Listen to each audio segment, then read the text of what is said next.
Boa tarde, meus amados. Tudo bem? É sempre um prazer interagir com vocês, mesmo não os vendo. Afinal, esse é um dever que Deus nos confiou. A tarefa de compartilhar as Sagradas Escrituras é muito gostosa, mas não é opcional. É uma missão vitalícia para os sinceros filhos de Deus. E hoje, o capítulo 10, que introduz a última visão do profeta Daniel, vamos passar diretamente para a história do chifre pequeno, descrita a partir do Daniel 11:31. Esse verso trata da ascensão do papado em 538 d.C.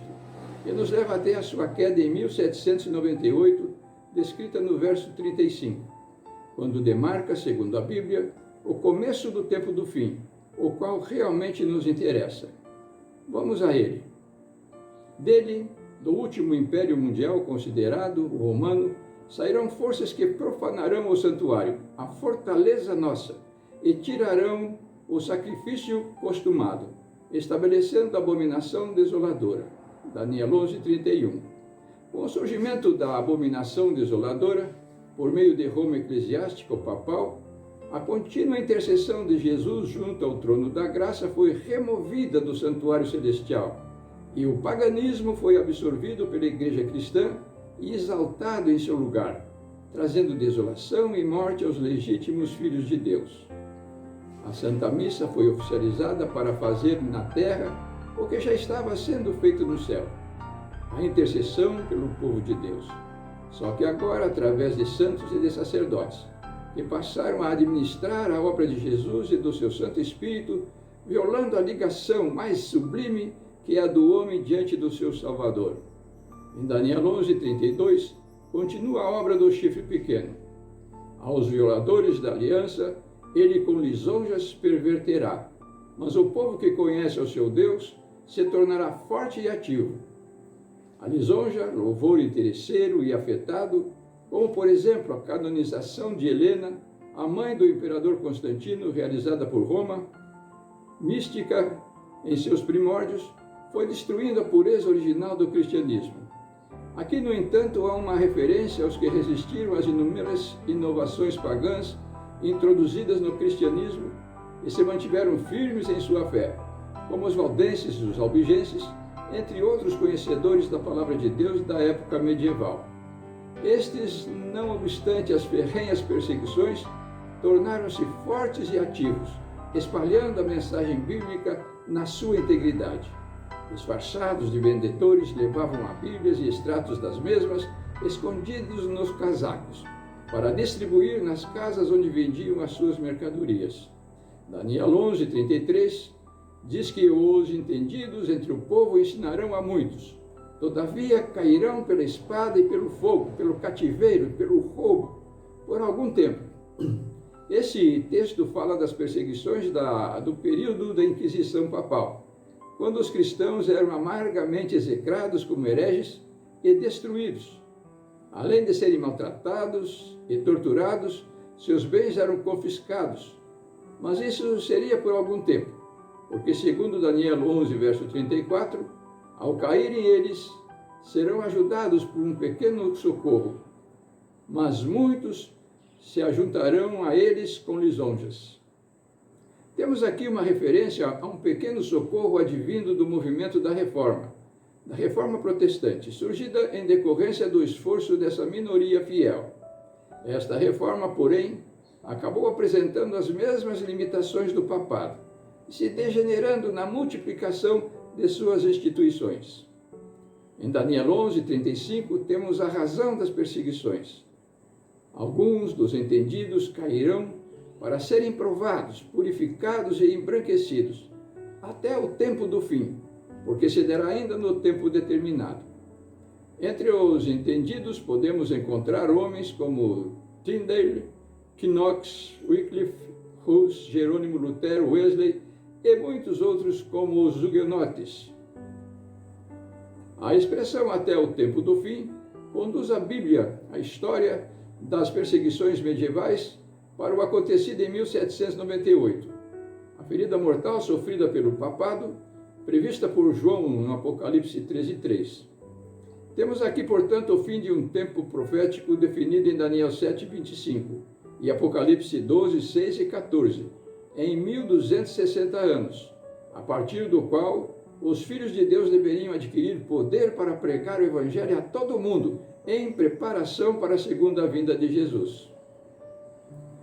Como na sequência dos eventos proféticos, um poder geralmente é destronado por outro que lhe ocupa o lugar, precisamos encontrar o autor da queda do papado, que procurou preencher o seu espaço, assumindo um poder proeminente, a partir de então. E quem golpeou o papado, causando-lhe uma ferida mortal? Foi o ateísmo da Revolução Francesa, tendo à sua frente o imperador Napoleão Bonaparte. Apesar da França, como nação, ter se afastado um pouco do ateísmo, o mesmo foi exportado para a União Soviética, para a China e para um grande número de países. Se não fosse pelos exércitos fortes dos Estados Unidos e da Europa, estaríamos provavelmente debaixo do comunismo, um poder totalitário e anticristão, reconhecido pela profecia e bem discriminado a seguir. Daniel 11:36. O rei fará segundo a sua vontade, e se levantará e se engrandecerá sobre todo Deus. Contra o Deus dos deuses falará coisas incríveis, e será próspero, até que se cumpra a indignação, porque aquilo que está determinado será feito. Em 1798, o imperador francês Napoleão Bonaparte fere o papado, a quinta cabeça perseguidora do povo de Deus, que surgiu depois de Babilônia, Medo-Persa, Grécia e Roma Imperial, assumindo o ateísmo militante ou o comunismo, a posição da sexta cabeça do dragão de Apocalipse 12, verso 3. O comunismo despreza e ridiculariza o cristianismo, matando na guilhotina os líderes religiosos de todas as denominações cristãs existentes na França e apropriando-se de suas terras e instituições. Este flagelo invadiu dezenas de países, chegando a conquistar cerca da metade da superfície do planeta, liderando com um poder impressionante e ameaçando todo mundo livre. Após a Segunda Guerra Mundial, deu sustentação à Guerra Fria por 45 anos. Perseguiu os cristãos onde quer que eles se encontrassem, e para fixar sua doutrina nos mais jovens, se engrandecia sobre Deus, fazendo propagandas negativas e até capachos desenhados com o rosto do Senhor Jesus. Daniel 11:37 diz que ele não terá respeito aos deuses de seus pais, nem ao desejo de mulheres, nem a qualquer deus, porque sobre tudo se engrandecerá. Neste regime ateu, o casamento religioso foi descartado, fragilizando o matrimônio a despeito dos desejos das mulheres, alastrando-se o vício e a prostituição. O comunismo ateu, de fato, não respeita a Deus nenhum. Daniel 11:38 diz ainda: mas em lugar dos deuses honrará o Deus das fortalezas, e um Deus que seus pais não conheceram, honrará com ouro, com prata, com pedras preciosas e coisas agradáveis. A expansão comunista foi sempre idealizada com base em movimentos de guerrilha, fortalezas. Desta forma, o comunismo ameaçou todas as forças armadas buscando o domínio mundial. Seu Deus, o Estado, o próprio sistema comunista reconhece o Estado como sendo seu Deus, realmente se constituiu em uma completa novidade em termos de divindade. E ao Estado pertenciam todos os recursos das nações conquistadas. Daniel 11:39, com auxílio de um Deus estranho, agirá contra as poderosas fortalezas, e aos que o reconhecerem multiplicar-lhes-á a honra, fá-los-á reinar sobre muitos, e lhes repartirá a terra por prêmio. Com auxílio do poder do Estado, o Deus dos ateus, os líderes comunistas dos movimentos incipientes eram sempre honrados com apoio militar. Isso visava desestabilizar as poderosas fortalezas dos países democráticos, para viabilizar a invasão marxista. Essa operação sempre foi realizada por meio de guerrilhas custeadas pelo sistema comunista central, via União Soviética principalmente. A terra que passava então a ser propriedade do Estado era entregue como um prêmio aos líderes do movimento dominador. Assim, mergulhados fundo nas últimas décadas, podemos vislumbrar no palco da história os supostos protagonistas do fim.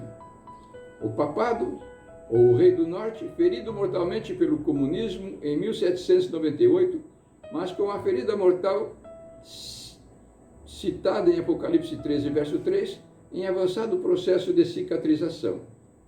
O comunismo ateu, também ferido mortalmente na revanche do Vaticano, que, coligado com o capitalismo americano, conseguiu revidar esse segundo protagonista, cerca de 200 anos mais tarde, em 1989.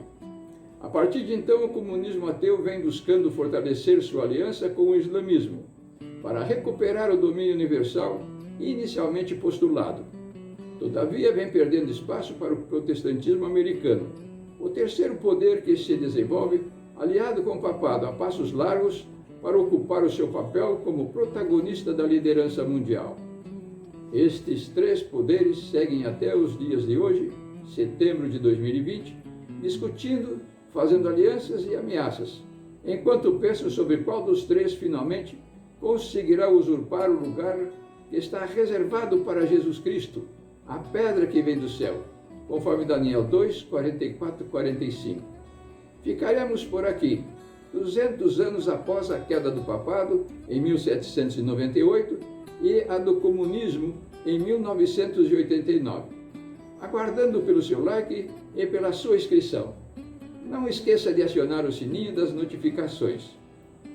Obrigado pela sua atenção e até o próximo vídeo, se Deus quiser.